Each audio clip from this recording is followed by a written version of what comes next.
Salut tout le monde, j'espère que vous allez bien. On se retrouve aujourd'hui dans une nouvelle vidéo. Nous sommes actuellement dans ma salle de bain. Je suis totalement démaquillée. J'ai mis mes lunettes pour cacher mes cernes, mais on les voit quand même. Bref, aujourd'hui on se retrouve pour une nouvelle vidéo. Je commence une nouvelle série sur les sabbats. Pour ceux qui ne le savaient pas, je fais chaque année, enfin chaque mois, je fais une vidéo sur les différents sabbats, les 8 grands sabbats de la célébration païenne. Je vous mettrai du coup ma première vidéo, donc celle de Samhain, dans le petit i, et je vous mettrai également la playlist si jamais ça vous intéresse.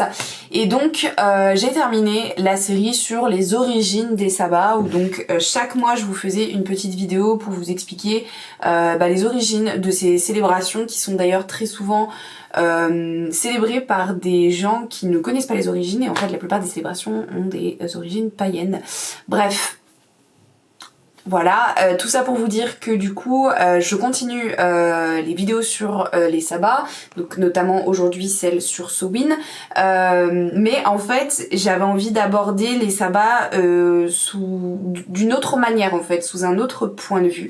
Et aujourd'hui on se retrouve dans ma salle de bain puisque on va parler de sabbat, mais au niveau du make-up. Je ne sais pas si vous le savez, mais le make-up est une de mes grandes passions. J'adore me maquiller, j'ai pas trop le temps en ce moment. Le fait d'avoir adopté Paddy me laisse très peu de temps pour faire des choses, mais c'est que de l'amour, donc voilà. Et en fait malgré tout j'adore me maquiller. J'essaierai de vous mettre 2-3 make-up que j'aime beaucoup faire, et je vous partage souvent ça sur Insta. Et je sais qu'à chaque célébration je fais en fait un maquillage. Pour moi c'est vraiment ma manière à moi de montrer ma dévotion en fait par le maquillage, vraiment de montrer à quel point voilà, ça je saurais même pas comment expliquer, mais c'est comme pour ceux qui veulent, voilà, faire un autel en l'honneur des dieux et des déesses. Et ben moi c'est pareil, mais à travers le make-up. C'est quelque chose que je fais très souvent sur la plupart de mes célébrations, et aujourd'hui j'avais envie de vous partager ça. Donc du coup cette année, vous l'aurez compris, on se retrouvera chaque mois pour un nouveau sabbat et un nouveau maquillage inspiré du sabbat en question. Ça peut être un maquillage qui peut être porté en dehors dans la rue, mais il y aura des touches artistiques puisque c'est tout le but. Voilà, aujourd'hui on fait donc Samhain et c'est parti. Du coup, je me suis inspirée de ce make-up que j'ai créé. En fait, j'ai trouvé sur internet une sorte de visage vide, une sorte de face chart vide, et donc j'ai créé le maquillage que j'avais à peu près en tête. Donc on est sur des tons noirs et orange puisque ça représente énormément cette période de Samhain. On a le symbole d'Hadès ainsi que le lierre et la grenade. Donc le symbole d'Hadès pour représenter Hadès, pour moi qui représente très bien le dieu à cette période de l'année. On a du coup le lierre pour représenter Perséphone. Alors Perséphone peut être une déesse plus représentée à Mabon, mais elle est quand même considérée comme la reine des enfers, donc qui est donc un lieu des morts, voilà. Et en fait pour moi c'est vraiment à partir de Samhain qu'on entre dans la période sombre, dite sombre, où on va vraiment retrouver l'appauvrissement de la nature, etc. Et ça je trouve que c'est très bien représenté par Perséphone. Et la grenade c'est pour représenter les deux, et surtout l'union des deux, le mariage, parce que même si à Samhain on dit au revoir au dieu puisqu'il périt, ça reste quand même pour moi un symbole vraiment d'union très intense, puisque même si le dieu disparaît de la surface de la terre, entre guillemets, il vit encore dans le ventre de la déesse. Voilà. Donc c'était à peu près ce à quoi j'avais pensé en créant ce make-up. Donc on va essayer de le reproduire. Je ne garantis rien, mais who knows. Alors donc avant toute chose, je m'attache les cheveux pour éviter évidemment de les avoir devant les yeux. Quand je me maquille, je me les attache et puis je me mets un petit bandeau pour éviter tout accident. Ensuite, je mets cette petite base Baby Skin au niveau de mes cernes. C'est vraiment quelque chose qui va venir flouter les signes de fatigue. Et je vais donc ensuite appliquer une base matifiante, donc la Pore Filler de chez NYX. au niveau de la zone T. Ensuite, j'utilise mon correcteur orange de chez NYX au niveau du cerne, donc le coin interne, la paupière mobile et le coin externe pour vraiment venir corriger le bleu de mes cernes. Hein. Toujours, c'est le même problème. Et ensuite, je vais venir du coup l'estomper avec un pinceau. Je préfère, je trouve le rendu bien plus naturel et bien plus sympa.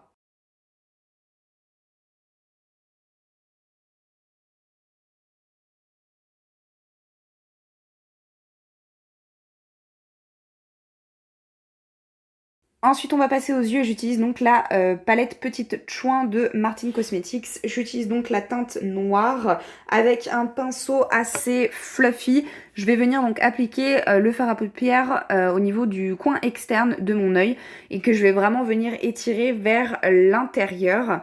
Je vais donc en appliquer vraiment abondamment. Je fais pas attention où est-ce que j'en mets puisque de toute façon on va venir estomper.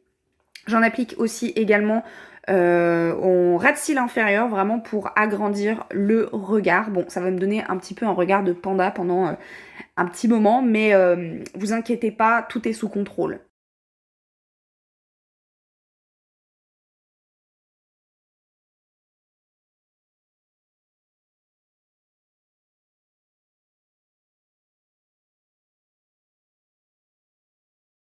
Ensuite, avec un pinceau fluffy estompeur, je vais donc venir estomper tout ça pour vraiment éviter les démarcations et donner un aspect le plus naturel, entre guillemets, possible. Ensuite, avec cette petite base à paupières blanche de chez NYX, je vais venir avec un pinceau biseauté en appliquer au niveau du coin interne de mon œil jusqu'à ma paupière mobile, au niveau du milieu. Ça va vraiment venir préparer du coup ma paupière pour appliquer le fard à paupières orange. Comme ça, le fard à paupières orange va vraiment bien être intense dessus et les couleurs vont être beaucoup plus vibrantes comme c'est une base blanche. Ça va vraiment beaucoup plus ressortir.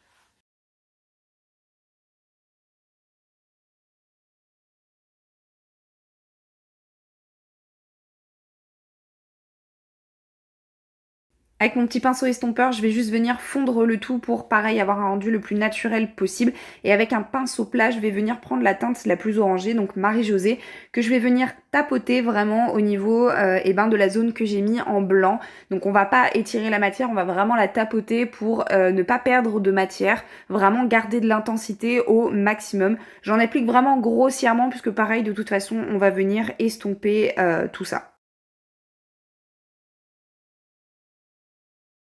Nous revoilà donc avec un pinceau estompeur et donc on va pareil du coup flouter toutes les lignes, vraiment estomper le orange avec ma peau mais aussi le noir avec le orange. Comme du coup j'ai un petit peu estompé, je rajoute juste de la matière au niveau du orange pour regagner un petit peu d'intensité et pareil dès qu'on rajoute de la matière on estompe. Voilà, c'est tout le processus d'un smoky. On passe ensuite au liner. Ici, j'utilise donc le Epic Ink Liner de chez NYX. Et c'est toujours une délicate, action, le liner. Donc j'utilise toujours ce liner-ci et je l'applique toujours en partant de la pointe. Je crée d'abord ma pointe, puis ensuite je relie au milieu de ma paupière. Je crée du coup le liner à l'intérieur de ma paupière. Je relie le tout et normalement, ça fonctionne. Mais comme à chaque fois, je me retrouve toujours avec un liner très grand parce que pas assez fin, etc. Donc bref, il y a toujours des petites retouches à faire, c'est toujours comme ça, mais bon.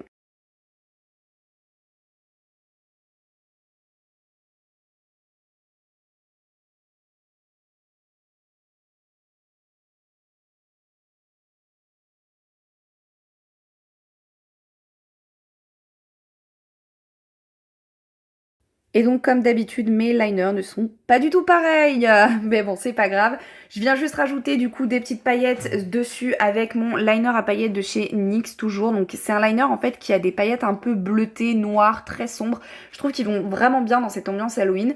Je rajoute mon mascara toujours de chez Martin Cosmetics. Là, c'est juste histoire vraiment de foncer mes cils puisque de toute façon, on va rajouter des faux cils par-dessus. C'est vraiment juste éviter d'avoir de la poudre par exemple dessus, etc. On cherche pas forcément de la longueur ni du volume, vraiment juste histoire de foncer tout ça. Vient l'étape donc des fossiles, ici ce sont ceux de chez Peggysa, je vous mettrai la référence en barre d'infos et c'est toujours une étape très très très délicate pour moi. Je galère toujours énormément à faire ces fossiles, ça prend toujours genre 3 ans. J'adore en porter, je trouve que ça me va très bien et vraiment je les supporte vraiment bien au fil de la journée. Mais les poser c'est toujours genre une plaie, genre vraiment. Une fois que ça c'est fait, je fais mes sourcils du coup très rapidement hors caméra parce qu'il n'y a rien de spécial. Je passe au teint et là du coup j'applique une CC crème, donc celle de chez Herborian. Je l'aime beaucoup parce que vous voyez elle est blanche mais en fait en l'estompant elle va vraiment venir s'adapter à la couleur de ma peau. Donc ça c'est vraiment top, mais en plus de ça elle est très légère donc elle va apporter une couvrance mais pas énormément et ça va vraiment venir laisser respirer ma peau tout en rendant ma peau un tout petit peu plus jolie. Je viens donc estomper ça avec un pinceau fond de teint tout simplement. Et ensuite, je viens rajouter donc de l'anti-cerne au niveau du coup des cernes et au niveau des petits boutons que je peux avoir. Ici, c'est un anti-cerne de chez Peggy Sage que j'aime vraiment beaucoup. Et avec un pinceau, je vais venir en fait estomper tout ça en tapotant et étirant légèrement. Je ne saurais pas expliquer le geste. Ensuite, du coup, avec une poudre teintée, celle de chez Maybelline, la Fit Me, je vais venir en appliquer au niveau de mes cernes avec l'éponge qui est fournie avec. Et ensuite, avec le pinceau, je vais venir estomper le tout et en appliquer un tout petit peu de partout au niveau du reste de mon visage.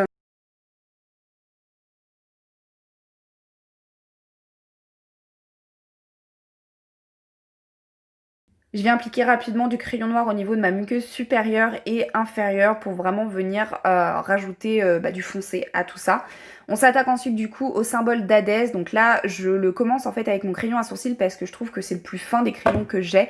Donc je vais vraiment commencer par la pointe et ensuite je vais faire donc ce petit arc de cercle. J'ai vraiment galéré, j'avais vraiment peur que ça rentre pas bien du tout.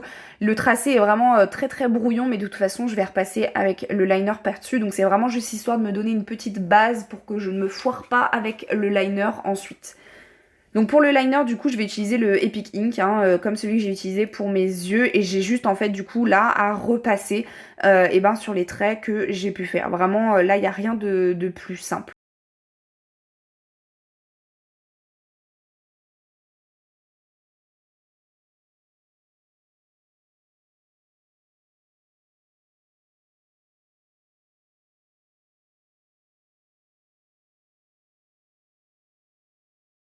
Du coup, pour le lierre, j'ai utilisé un crayon gras de chez Yves Rocher. Donc, il n'a pas vraiment la teinte verte que je souhaitais. Il est plus dans un vert un peu vert canard, mais c'était le seul que j'avais et honnêtement il est bien parce qu'il est très gras, sauf que le problème c'est que la pointe est pas assez fine et donc vous voyez au niveau des feuilles c'est vraiment genre comme des petites pattes d'oiseau, c'est pas ouf ouf ouf.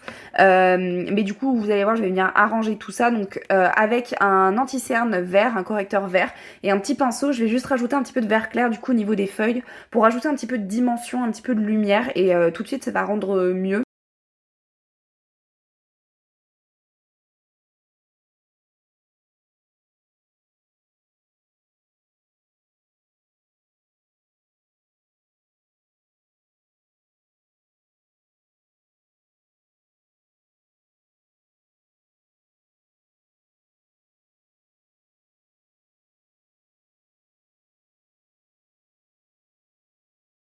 Ensuite, avec le même liner pailleté que j'ai utilisé pour mes yeux, je vais donc venir en appliquer au niveau du symbole d'Hadès. Pareil pour rajouter un petit peu de festif, de dimension, rajouter un petit peu de lumière. Je trouve que ça allait vraiment bien et puis ça ressort vraiment avec le liner noir. Donc voilà, j'aimais beaucoup.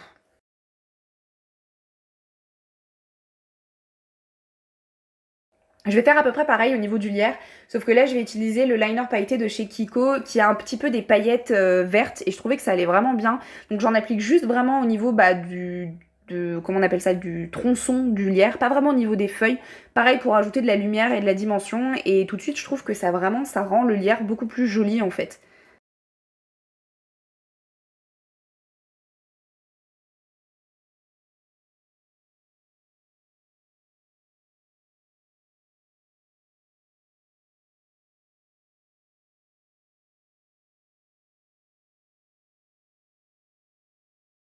Je suis vraiment assez contente du résultat.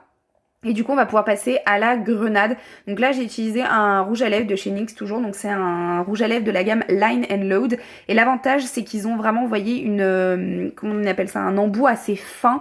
Et du coup, ça m'a vraiment permis de tracer un rond tout simple. Donc au niveau de la teinte, c'est une teinte un peu bordeaux. Donc j'ai juste fait du coup la vague au milieu pour séparer la grenade, les trois petites feuilles. Et ensuite, on va venir remplir avec un petit liner, toujours de chez NYX, rouge pour faire des petits points à l'intérieur. Vraiment histoire de rappeler les petites grappes de la grenade.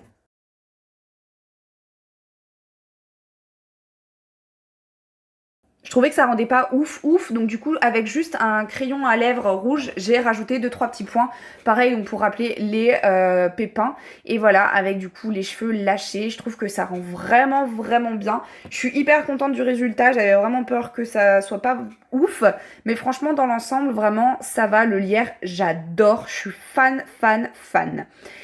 Voilà, j'espère que cette vidéo vous a plu. N'hésitez pas du coup à reproduire ce make-up en me taguant sur Insta. Ça me fera trop plaisir de voir vos reproductions. N'hésitez pas à me suivre sur Instagram et à vous abonner, à liker la vidéo. Et on se dit à bientôt dans une nouvelle vidéo. Plein de bisous tout le monde. Ciao.